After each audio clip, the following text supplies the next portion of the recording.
Добрый день. Устанавливаем сигнализацию Цезарь Сателлит с автозапуском.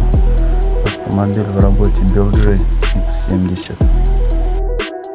Для установки нам потребуется разобрать с правой стороны, снять бардачок, нижний поддон в ногах пассажира. Так, откручиваем снизу два винта, слева-справа в ногах пассажира, пластиковые защелки.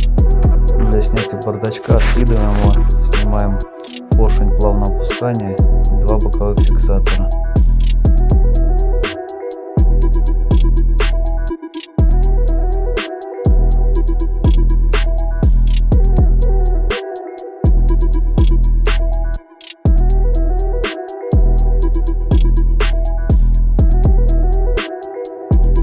Откидываем бардачок вниз, с обратной стороны видим направляющие.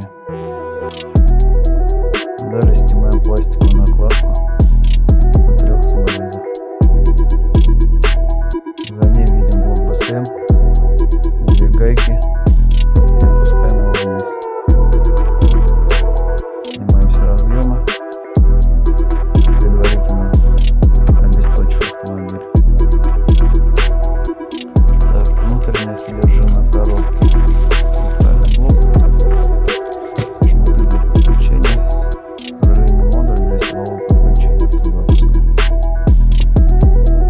и пьезосирена. Устанавливаем под капот. Все, готовим жгуты для подключения. Сматываются они индивидуально под каждый автомобиль. Все, жгутик у нас готов. Так примерно получилось. Сейчас все убираем, прячем. Так, и вот, собственно, разъемы для подключения. Все будет подключаться на трех разъемах. Все точки подключения в схеме, в карте монтажа доступно читаемо.